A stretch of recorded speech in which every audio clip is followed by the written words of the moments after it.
Vayan en sus Biblias a Lucas en el capítulo 8. Hemos estado trabajando Lucas, estudiándolo.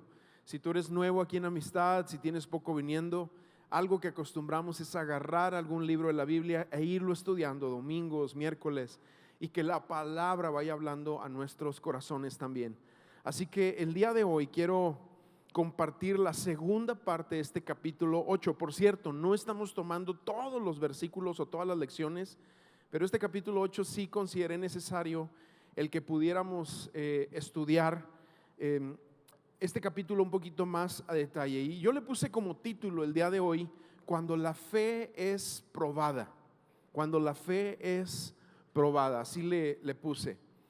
Y veíamos la semana pasada, Jesús nos enseñó que la palabra, al caer en nuestros corazones o en corazones fértiles, va a producir un fruto permanente, ¿sí? Ese fruto permanente, por sobre todas las cosas, es una fe verdadera, una fe que pone sus ojos en Cristo Jesús. Hemos estado viendo a través de lo que hemos hablado últimamente, por ejemplo, lo que hablamos la semana pasada, es que la verdadera evidencia de una fe verdadera en Cristo es un fruto que permanece. Es un fruto que permanece. Y eso también es evidencia de una verdadera salvación, un fruto que permanece. Y amados, algo que tenemos que captar, entender claramente en nuestros corazones, es que nuestra fe va a ser probada. Eso que ni qué. Porque ¿cómo sabes tú que algo es verdadero si no pasa a través del escrutinio de una prueba? Aún con los metales finos, con materiales, con todo lo que hacen las empresas de calidad, lo hacen porque los planes que se hacen, las estructuras, la ingeniería, todo lo que tiene que ver con aquello lo cual queremos que dé un servicio excelente, tiene que pasar a través del escrutinio de la fe. En términos espirituales, alguien dijo por ahí: la fe que no ha sido probada es una fe que no puede ser confiada. Y a lo largo de la vida, y ahorita que entremos a este pasaje de Lucas capítulo 8, a partir del versículo 22, vamos a ver diferentes situaciones que nos van a enseñar 4 elementos que a lo largo de la vida sí que sí van a pasar nuestra fe a través del crisol de la prueba. ¿Y cuáles son esos 4 elementos? Justo los que vamos a ver aquí. Todos son elementos exteriores que impactan nuestra vida y son circunstancias o tormentas, la oposición de las tinieblas, enfermedades y muertes. Y de todas estas situaciones que sí o sí van a llegar a tus vidas, a tu vida, de todas el Señor tiene el control. Amén. Él tiene el control de todo esto. Y esto es lo que le quiere enseñar Jesús a sus discípulos. Cuando van a entrar a la tormenta, van a ver la oposición del reino de las tinieblas a través de un endemoniado que surge, el famoso endemoniado gadareno, la enfermedad de la mujer del flujo de sangre y la enfermedad de la hija de Jairo y últimamente la muerte de la hija de Jairo. Es una oportunidad que Jesús va a tomar después de haberles hablado de la fe en los primeros capítulos de la parábola del sembrador, de cómo la semilla cae en corazones fértiles y produce fe, produce un fruto que permanece, pero ahora les va a llevar a través de estas circunstancias y situaciones para hacerles saber que Él está en control de todas estas cosas, que Él supera, que su nombre supera todas estas situaciones, porque el Señor no tiene rivales. Y pensaba yo también en estos días y en esta semana que a nuestro adversario, a nuestro enemigo, no le preocupa la verdad académica e intelectual. Es hasta que se vive o se practica la verdad, que es ese elemento que hablábamos, de que la palabra cae en el corazón y produce fruto. Es hasta que se vive y se practica que se convierte en una fe, y esa entonces se convierte en algo peligroso.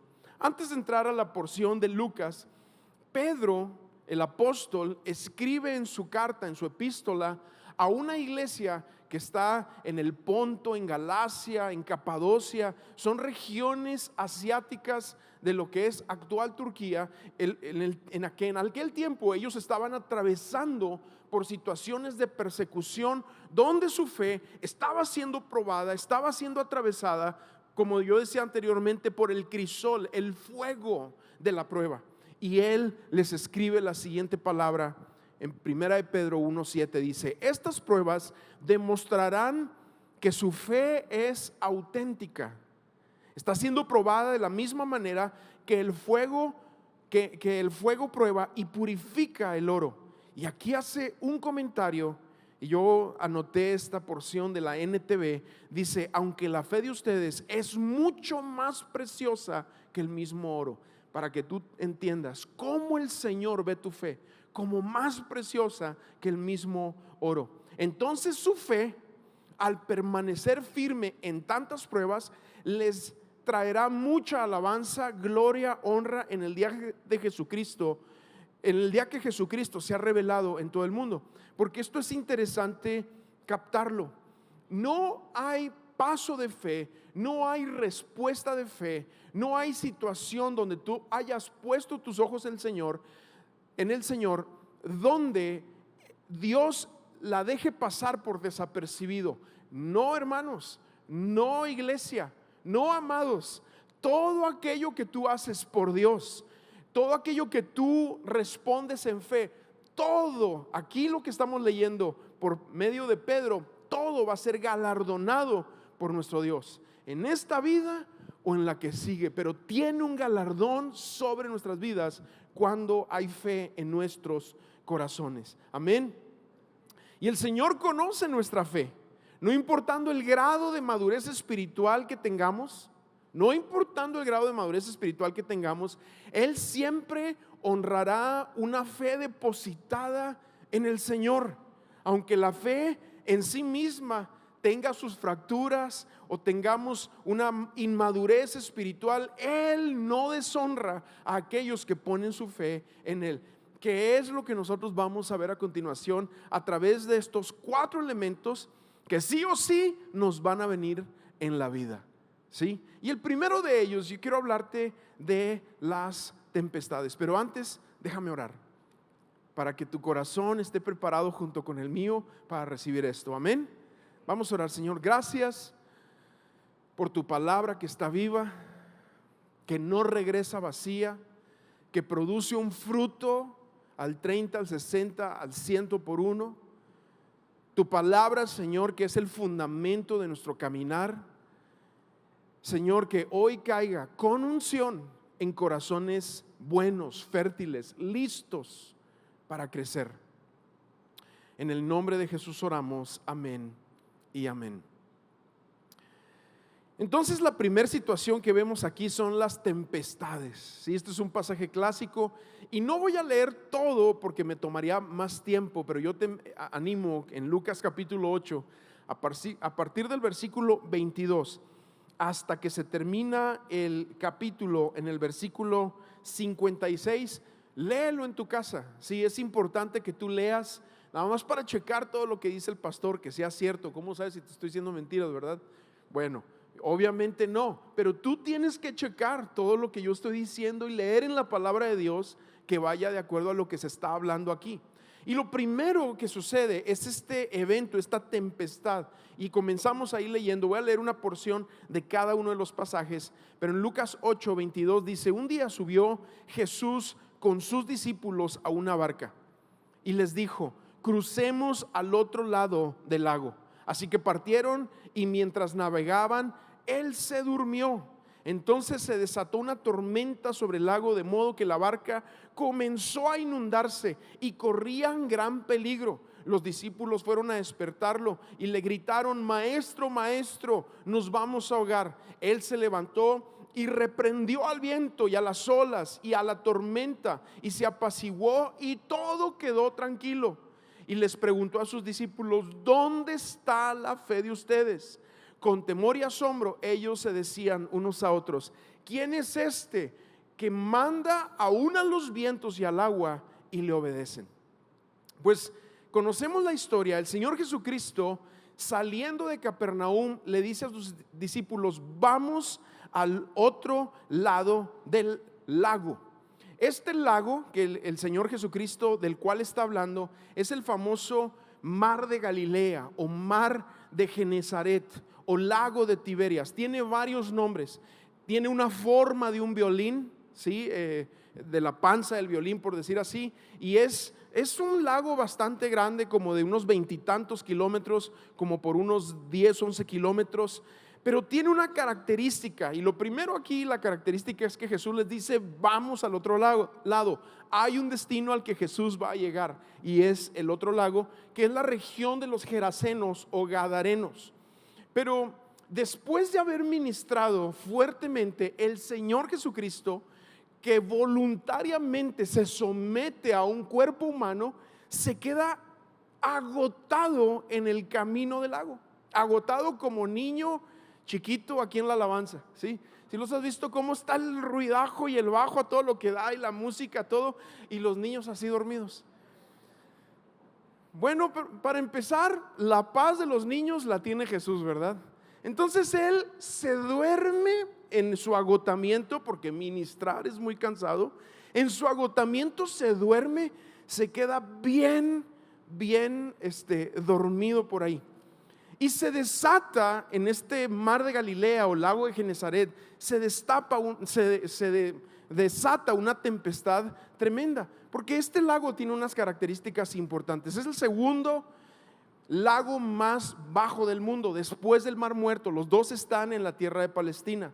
El lago de Genezaret está 200 metros abajo del nivel del mar, rodeado de montañas que normalmente, cuando se dan ahí los golpes de aire caliente del sur y el aire frío del norte, en algunas temporadas del año, se pueden desatar unas tormentas que de verdad hasta a los más expertos, y aunque sea un lago, les mete unas desconocidas sorprendentes. ¿Qué es lo que está pasando aquí? Entonces ese día se levanta una tormenta tan grande que los discípulos empezaron a temer por su vida, y de repente la incredulidad se apodera de sus corazones. Claro que en este punto la incredulidad es más peligrosa que la tormenta, y en ese punto lo despiertan. Tenemos que ver imaginarnos por lo menos esta situación, pero van y lo despiertan, y Lucas dice que le dicen: maestro, maestro, nos vamos a ahogar. Pero Marcos dice en la misma situación que le dicen: ¿no te importa que nos ahoguemos? Porque cuando vienen las tormentas en la vida, las tempestades, nuestras oraciones muchas veces cambian a acusaciones y reclamos. Ahora, tenemos que ver dos cosas aquí. Primero, las tormentas van a llegar, amados. Aunque tú las reprendas, aunque tú digas: a mí no me va a pasar, aunque lo que tú quieras, te van a llegar tempestades en la vida.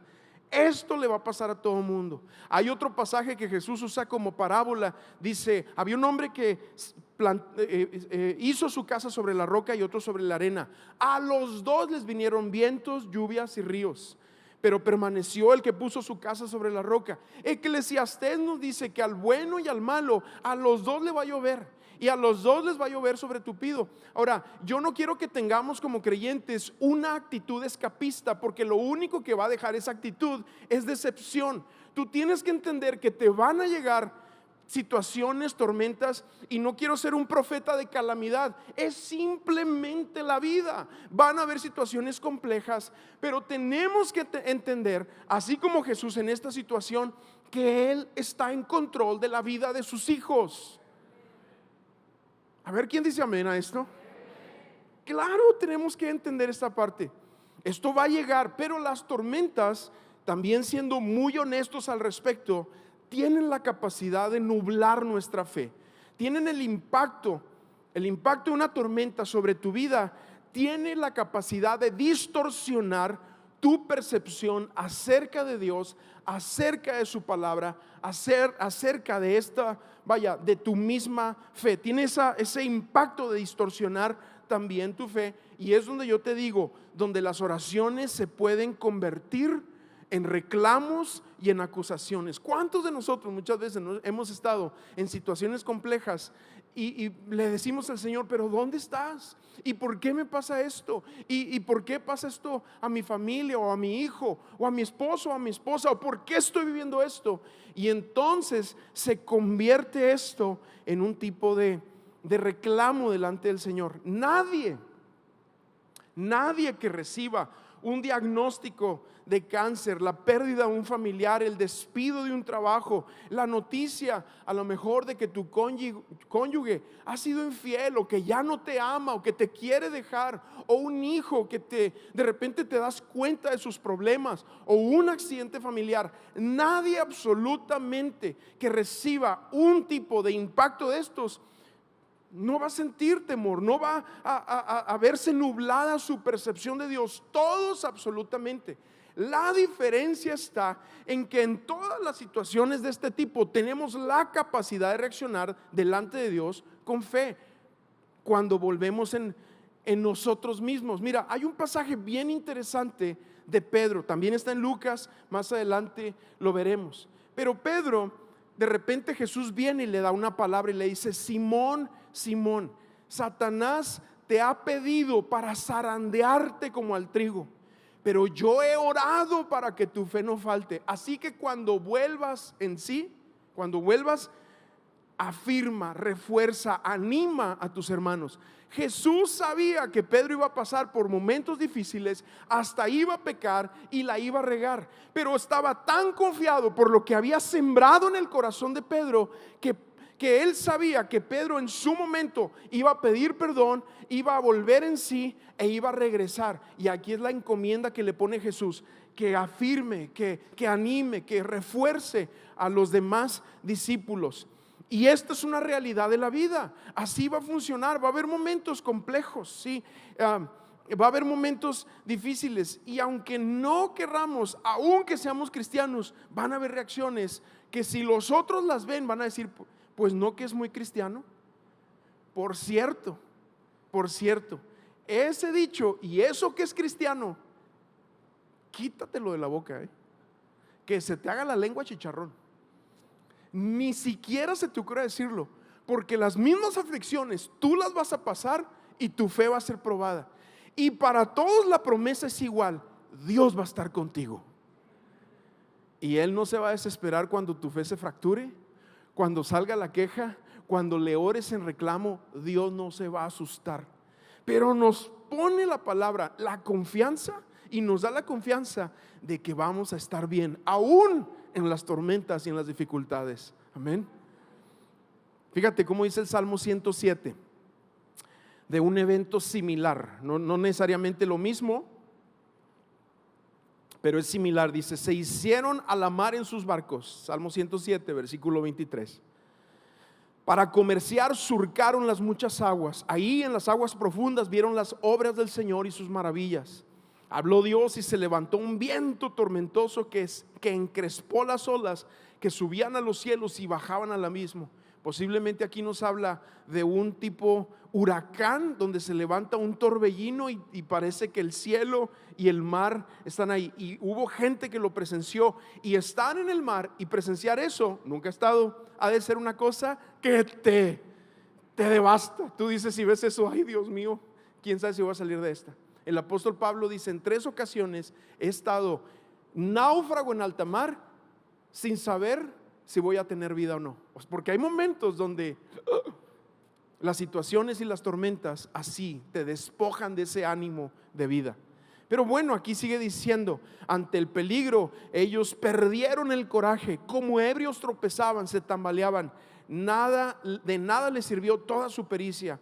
En su angustia, aquí está, clamaron al Señor, y el Señor los sacó de sus aflicciones. Cambió la tempestad en suave brisa, se sosegaron las olas del mar. Ante esa calma se alegraron, y Dios los llevó a puerto seguro. Esto es lo que pasa con los discípulos, pero hay ocasiones donde las tormentas van a llegar a nuestras vidas. Independientemente del resultado, hay que estar confiados que Dios está con nosotros, también a través de las tormentas. Amén. Otra realidad aquí de los discípulos es que ellos eran nuevos creyentes. A lo mejor tú eres un nuevo creyente, tienes poco en el Señor, unos cuantos años, estás aprendiendo a caminar con Dios.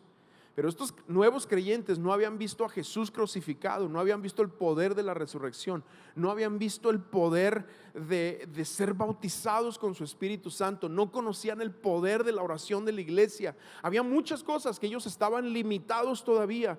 Sin embargo, aún con esa fe frágil, van y despiertan a Jesús, y Jesús se levanta y calma.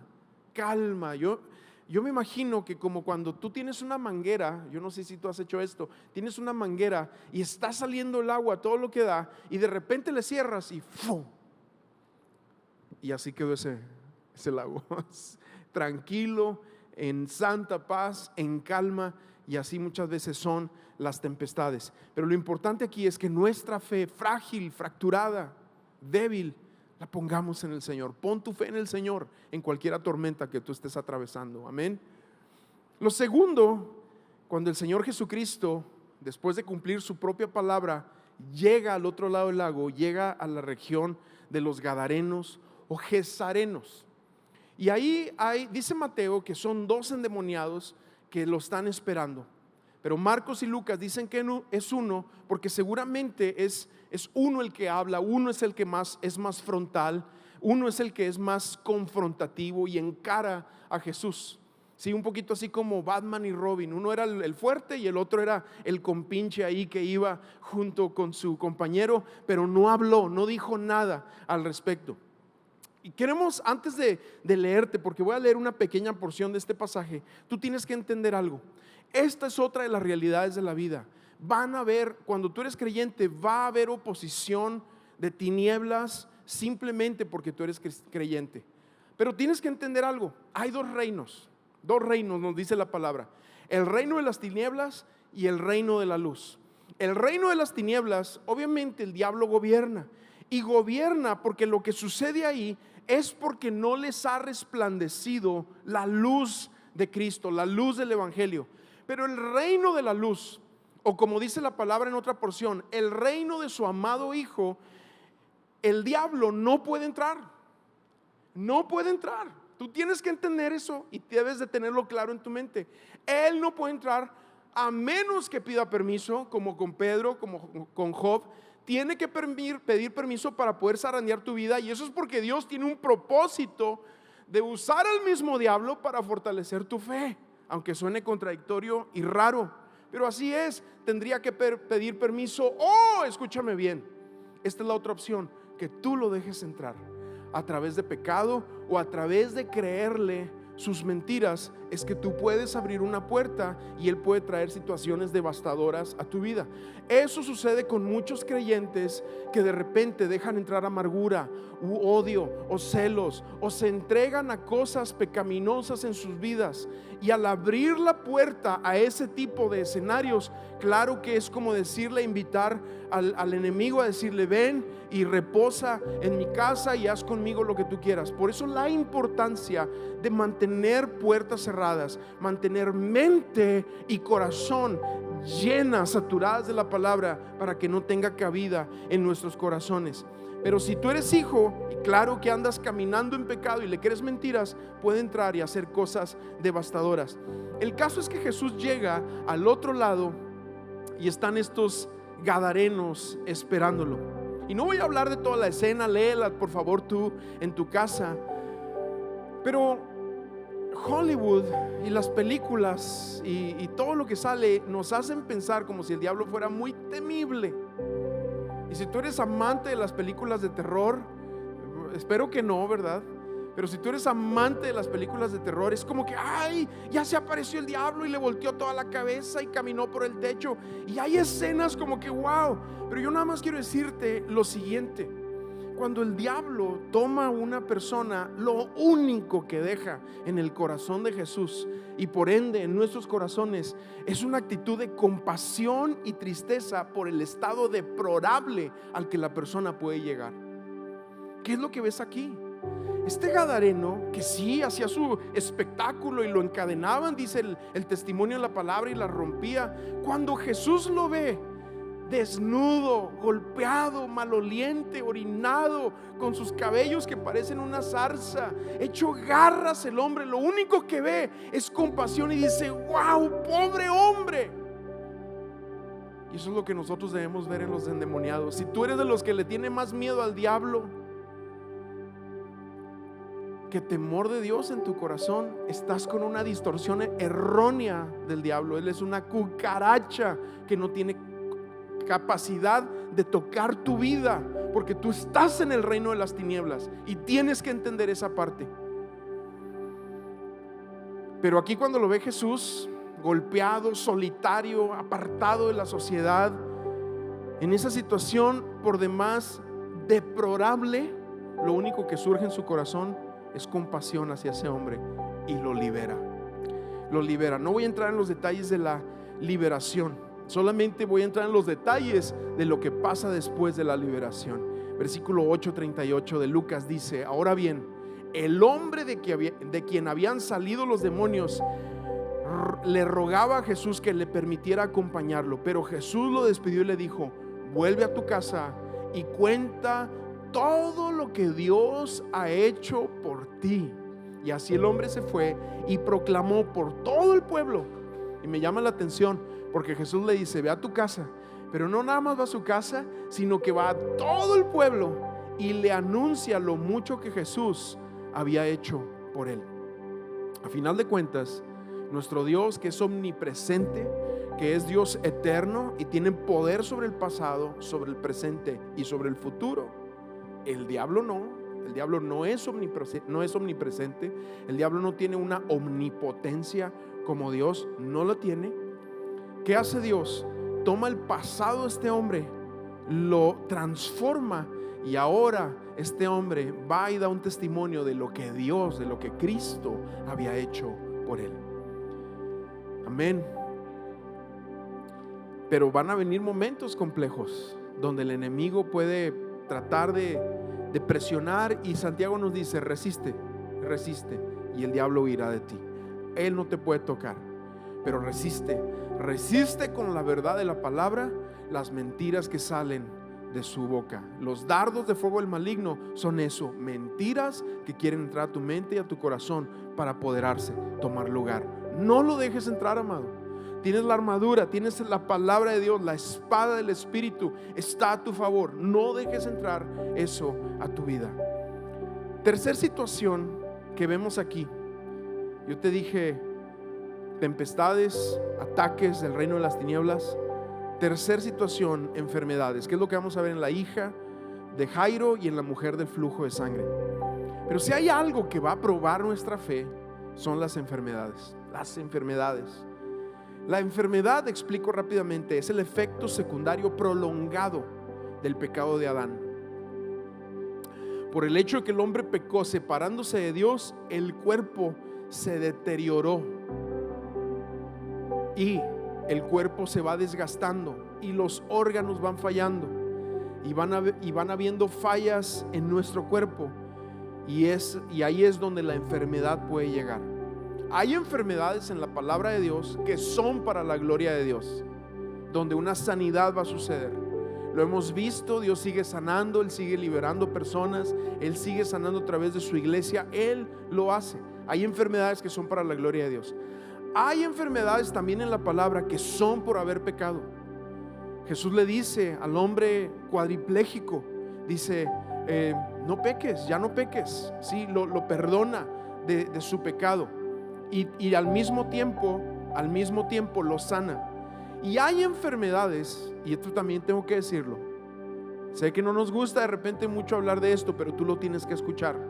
Y si no lo aceptamos, la consecuencia es que nos hacemos de oído supersticioso, y cuando llegan esas situaciones a nuestras vidas, le preguntamos al Señor: pues no que tú esto, pero es por una mala educación en la enseñanza de la palabra que no nos permite entender lo siguiente: hay enfermedades que son nuestro boleto a casa, y Dios lo va a usar para que Dios diga: mijito, te toca llegar, graduarte de la vida y venir a casa.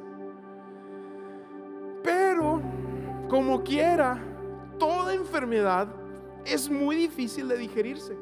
Sí, muy difícil. Obviamente, cuando una enfermedad es prolongada de cualquier tipo, ya sea en el cuerpo o ya sea a nivel de la mente, cualquier enfermedad prolongada es algo muy complejo de digerirse. Por eso también hay que tener mucho cuidado de decir, ¿y eso que es cristiano? Otra vez, que la lengua se te haga chicharrón por andar diciendo eso, mira, cachetadón ahí. Cuidado con ese tipo de palabras. Eso no es correcto, amados. Pero cuando una enfermedad es prolongada, cuando la enfermedad golpea a niños, ¿sí?, o a menores de edad o a gente muy joven, es difícil de digerirse. Es difícil de digerirse. Y genera en nosotros una desesperación y una angustia donde la fe se fractura y se hace muy frágil y a veces hasta supersticiosa, que es justo lo que está pasando con la mujer de 12 años de una menstruación continua, que la tenía pues anémica, debilitada, con su ánimo por los suelos, etiquetada por una sociedad religiosa. A lo mejor hasta si fue casada, su esposo en el derecho de la ley la podía dejar, sin el deleite del pacto matrimonial. Tantas escenas en su corazón angustiado que la tienen desesperada. Y en esta supersticiosidad dice, si tan solo toco el borde de su manto, voy a ser sanada. Y no es así. La ropa no sana. La ropa no sana, es Jesús. Pero es su fe frágil, ¿sí? Es su fe frágil. Sin embargo, aún en esa fe frágil, Dios puede honrarla cuando los ojos se ponen en el Señor. Y entonces, esta mujer que había gastado todo lo que tenía en remedios, en medicinas, en doctores, y a lo mejor también hasta en gente que no era médicos sino charlatanes, pero para sacarle dinero y abusar de los recursos económicos, hacen con ella, la llevan y es como hoy en día, tómate esos estudios y aquello, y hay médicos aquí entre nosotros y sabemos que también hay médicos que se han vendido para sacarle el dinero a la gente, y eso es muy triste. Y que no caigamos en manos de alguien así, ¿verdad? Oramos en el nombre del Señor. Y hacen falta médicos cristianos, y aquellos de ustedes que sean médicos y sean creyentes, amados, levanten la bandera de Cristo ahí donde están. Pero Jesús honra la fe de esta mujer, esta fe sencilla y hasta en ese momento privada. Porque de la misma situación, Marcos en el capítulo 5 versículo 28 dice, ella pensaba dentro de sí, si logro tocar su manto quedaré sana. Pero cuando lo toca, haciéndose a un lado de toda la gente, lo toca, Jesús sabe que sale poder de él y él sabe quién lo toca, pero la lleva a hacer una confesión pública de su fe. Lucas 8:47 dice, la mujer, al ver que no podía pasar inadvertida, se acercó temblando y se arrojó a sus pies en presencia de toda la gente con todo lo que le había tocado, que lo había tocado y cómo había sido sanada al instante. Y Jesús le dijo, hija, tu fe te ha sanado, vete en paz. Y la sana. Jesús está por encima, amado, de nuestras enfermedades. Amén. Amén. Al mismo tiempo, hay aquí de esas escenas entrelazadas. Jairo, el dueño o el director, por decir así, de la sinagoga, que tiene una hija de 12 años que se le enferma. Y yo estoy seguro que no hay nada más doloroso que ver a un hijo sufrir, a un hijo enfermo, a un hijo con un diagnóstico. No hay nada más doloroso que eso. De hecho, la escena dice que cuando Jesús regresa de Genezaret o de la zona de los Gadarenos a Capernaum, Jairo lo está esperando, se le arroja a los pies y le empieza a decir, ven a mi casa, sana a mi hija. Y Jesús le dice, sí, voy a ir a tu casa. Vamos, van en ese. Yo estoy seguro que cuando Jairo escucha las palabras de Jesús, sí, vamos a orar por tu hija, te aseguro que una paz inunda su corazón. Pero el cambio de agenda o el momento donde Jesús se detiene con la mujer del flujo de sangre a atenderla y a sanarla, la Biblia nos dice que de repente alguien se acerca y yo me lo imagino a esta persona susurrando a su oído y diciéndole: Jairo, tu hija ya se murió, no molestes al maestro. Estoy seguro que Jairo ahí se desplomó. Pero inmediatamente después de escuchar esa noticia, Jesús voltea con Jairo y es esta porción, porque esta es la cuarta cosa que puede desplomar nuestras vidas: la muerte. Pero en ese momento Jesús voltea y le dice: no tengas miedo, nada más cree, ella va a ser sanada. Ahora, aunque conocemos los versículos, yo los he usado en los funerales. Mucho valor tiene a los ojos del Señor la muerte de sus fieles. O Juan 11:25, el que cree en mí, aunque esté muerto, vivirá. Aunque conocemos los versículos, la muerte cuando llega nos desestabiliza, y la muerte normalmente se hace acompañar de su gemelo diabólico, el temor, que eso es lo que inunda el corazón de Jairo. Pero Jesús, en su compasión también por Jairo y sabiendo la situación que está atravesando, le dice: cree solamente, no temas. Ponte de pie ahí donde estás.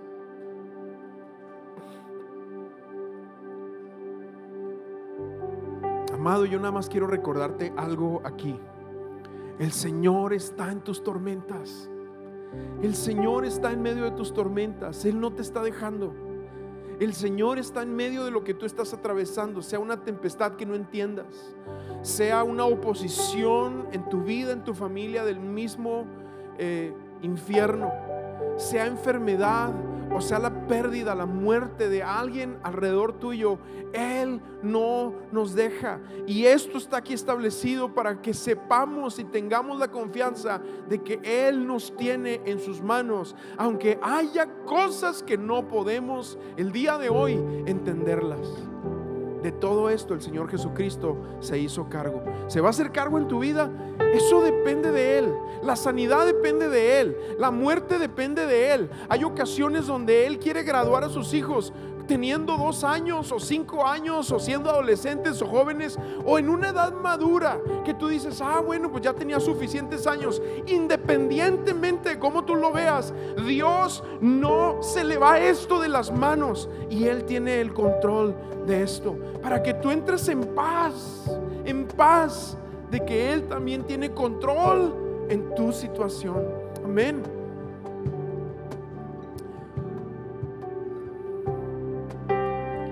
Cuando hemos puesto nuestra confianza en Jesús, estamos confiados. Esto lo dice Isaías 54: ningún arma forjada en tu contra prosperará. Y esa es la herencia de los hijos, de los siervos del Señor.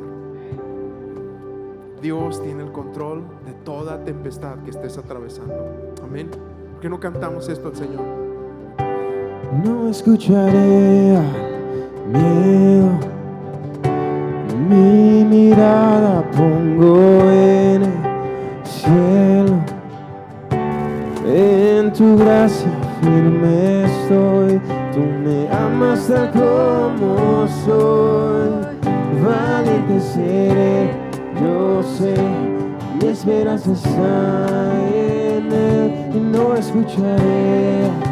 Levanta tus manos y declara esto con fe. Amén.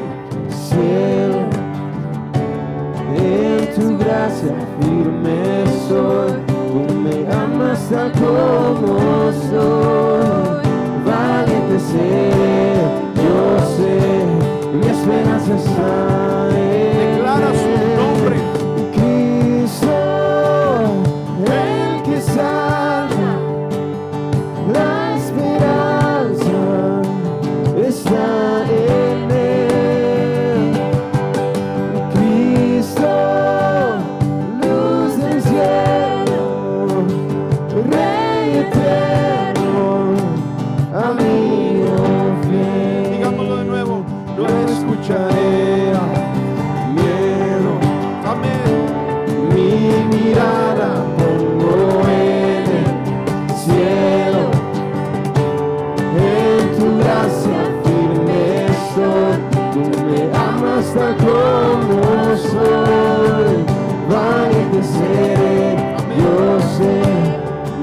presencia está en él. Escuchar. Señor, yo oro por los ojos de cada corazón, los ojos espirituales, puestos en el autor y el consumador de nuestra fe en Jesús. Y Señor, independientemente de lo que tu iglesia, tus hijos en esta hora, en este lugar estén atravesando, que vengas tú y susurres una vez más a sus corazones: cree solamente, no tengas miedo. Cree solamente, no tengas miedo. Que cada corazón en este lugar pueda salir afirmado de que tú estás con nosotros, en el nombre de Jesús. Amén y amén. Iglesia, Dios les bendiga.